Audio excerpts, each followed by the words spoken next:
حضرت عمر दिन को तख्त हुकूमत पे बैठते थे और उनका तख्त को सोने जबरजद का नहीं था, मस्जिद नबवी की चटाई थी और सारा दिन वहां बैठ के लोगों की बातें सुनते।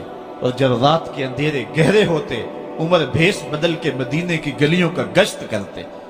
कहा तुम्हारे घर से धुआं निकल रहा है और बच्चे रो रहे हैं, उनको खाना क्यों नहीं देती? कहने लगी उमर की जान को रो रही। उमर के पांव तले से जमीन निकल गई। कहा क्या हुआ? कहा 3 दिन से हमारे यहाँ खाने के लिए कुछ नहीं है, रोजाना बच्चे रोते हैं और मैं हंडिया के अंदर पत्थर डाल करके नीचे से आग डालती रहती हूँ कि बच्चे इंतजार कर करके सो जाएंगे, कम वक्त सो भी नहीं रहे और वो पत्थर पकेंगे भी क्या, और मैं उमर की जान को रो रही हूँ। हजरत उमर का कलेजा दहलने लगा। फौरन पलटे, वापस बैतुल माल में आए, घी का एक कनस्तर लिया, आटे की बोरी ली, मिर्च मसाला जात बहुत कुछ उठाया, अपने कंधे पे रखा, बोरी अपनी कमर पे लादी। उमर बैतुल माल से निकले तो आपके खादम असलम ने देख लिया, आगे बढ़ा, कहा मेरे आका मैं उठाता हूं। उमर की आंखों में आंसू है। कहा असलम कयामत के दिन मेरा बोझ उठा लोगे? कहा कयामत के दिन तो अपना अपना बोझ उठाना पड़ेगा। कहा उमर को आज अपना ही उठाने दो। हजरत उमर वो घी का कनस्तर और वो आटे की बोरी सर पे उठाए हैं और उस खातून के घर जाते हैं और दस्तक देते हैं। वो जब देखती है उसकी जान में जान आ जाती है। कहा जल्दी जल्दी आटा गूंदो, और उमर सब्जी काटने लग जाते हैं। हजरत उमर रज़ी अल्लाह ताला अन्हो सब्जी तैयार कर देते, उधर आटा गूंद जाता है और फिर ऊपर चूल्हा रखा जाता है, चूल्हे के अंदर आग रखी जाती है, वो खाना पकाने लगती है, आग बुझती है। तारीख ने लिखा है आग बुझने लगती है, उमर झुक करके फूंके मारता है। उमर झुक झुक के फूंके मारता है। खाना पक गया और बच्चों के सामने खाना रख दिया, बच्चे खा रहे हैं। अब बच्चे रो रो के निढाल हो चुके थे।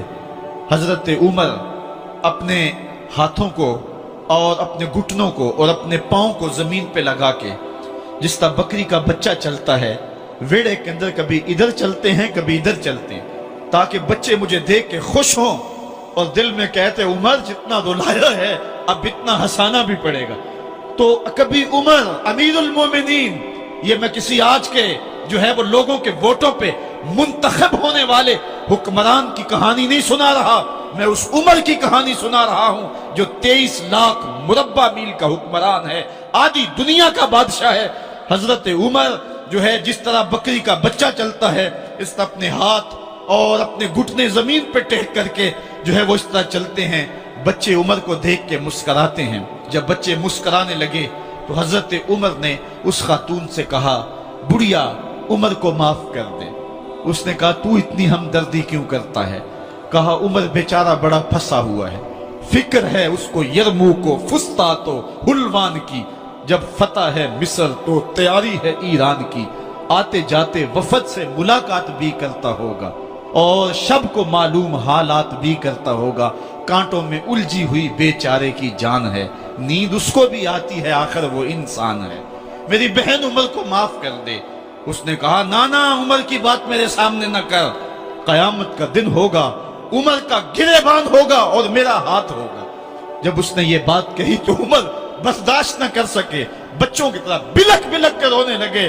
कहा वो बदनसीब उमर तेरे सामने है, आज ही कहला जो कहना है, कयामत के दिन मुझे माफ रखना। उसने कहा तू उमर है? कहा बदनसीब उमर तेरे सामने खड़ा हूं। मेरे उमर कहते हैं अगर दजला के किनारे एक बकरी का बच्चा भी प्यासा मर गया उसका हिसाब भी उमर से लिया जाएगा। हजरत उमर निकले यरूशलेम में, एक ऊंट है एक गुलाम है, कभी वो सवार होता है कभी आप बारी मुकर्रर की है। जब करीब पहुंचे यरूशलेम के तो उमर की बारी नकेल पकड़ने की और गुलाम की बारी ऊपर सवार होने की आ गई। गुलाम ने कहा आका मैं मर्जी से अपनी बारी छोड़ता हूं, आप आ जाएं, दुश्मनों के मफतूहा इलाके में आ रहे हैं, ताजा ताजा इलाका फतह हुआ है, इस्लाम की शान व शौकत जाहिर हो।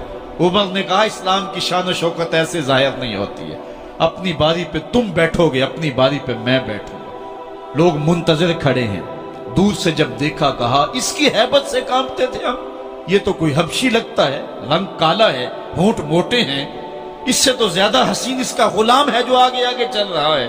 حضرت ابو عبیدہ نے کہا دھوکہ کھا رہے ہو، ہمارا آقا وہ نہیں ہے جو اونٹنی کے اوپر سوار ہے، ہمارا آقا وہ ہے جو لگام تھامے آگے آگے چل رہا ہے۔ حضرت عمر رضی اللہ تعالیٰ عنہ کو آگے بڑھ کے جابیہ کے مقام پہ حضرت ابو عبیدہ بن جراح نے استقبال کیا، تو حضرت عمر آگے بڑھے اور انہوں نے آگے بڑھ کر کے حضرت ابو عبیدہ کے دونوں کندھوں پہ ہاتھ رکھا، اور سنو حضرت عمر نے کیا کہا، کہا لا الہ الا اللہ انا کنا اذل قوم فاعزنا اللہ بالاسلام۔ کہا کہ لا الہ الا اللہ، اے ابو عبیدہ بن جراح، ہم ایک ذلیل قوم تھے اور اللہ نے ہمیں اسلام کی وجہ سے عزت عطا کی ہے۔ اور میں تمہیں ایک تاریخ ساز بات کہنے لگا ہوں، اور وہ یہ ہے کہ جب تک ہم اس عزت والے اسلام کے دامن کو تھامے رہیں گے ہماری عزت قائم رہے گی، اور جب اسلام کے علاوہ کسی اور جگہ سے عزت ڈھونڈیں گے تو رسوا کر کے رکھ دیے جائیں گے۔ یہ ہے وہ خلاصہ جو حضرت عمر نے امتوں کے عروج و زوال کا بیان کیا ہے۔ اس امت کو جو خیرات ملی ہے تخت و تاج کی، وہ پینٹاگون سے نہیں ملی، وہ واشنگٹن سے نہیں ملی، وہ وائٹ ہاؤس سے نہیں ملی، وہ محمد عربی کے جوڑوں کا صدقہ ملی ہے۔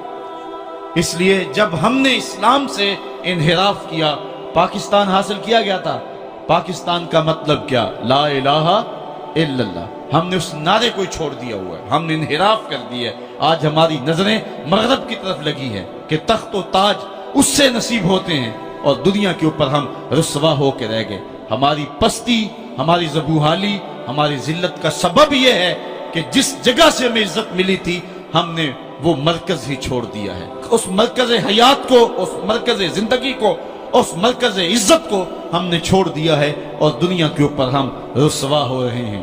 انہی حضرت عمر کی کہانی ہے۔ وادی تہامہ سے گزر رہے تھے کہ بچوں کی طرح بلک بلک کے رونے لگے۔ کہا عمر جوان آدمی ہو اور بچوں کی طرح بلک کے رو رہے ہو؟ کہا تم نہیں جانتے، مجھے بچپن کی کہانی یاد آ گئی۔ کہا کیا کہانی ہے؟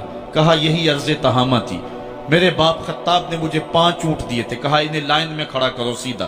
میں آگے والا سیدھا کرتا تھا، پیچھے والا ٹیڑھا ہو جاتا، پیچھے والا سیدھا کرتا، آگے والا ٹیڑھا ہو جاتا۔ میرے باپ خطاب نے مجھے بڑا مارا۔ کہا ایک عرب کے بیٹے ہو کہ تم سے 5 اونٹ لائن میں کھڑے نہیں ہوتے؟ کہا ایک زمانہ عمر پہ وہ تھا کہ اس سے 5 اونٹ لائن میں کھڑے نہیں ہوتے تھے، اور آج شرق سے لے کر غرب تک 23 لاکھ مربع میل کی حکمرانی، اور انسان بھی لائن میں کھڑے ہیں۔ یہ محمد عربی کے جوڑوں کا صدقہ نہیں ہے تو اور کیا ہے؟ عمر سے تو 5 اونٹ لائن میں کھڑے نہیں ہوتے تھے۔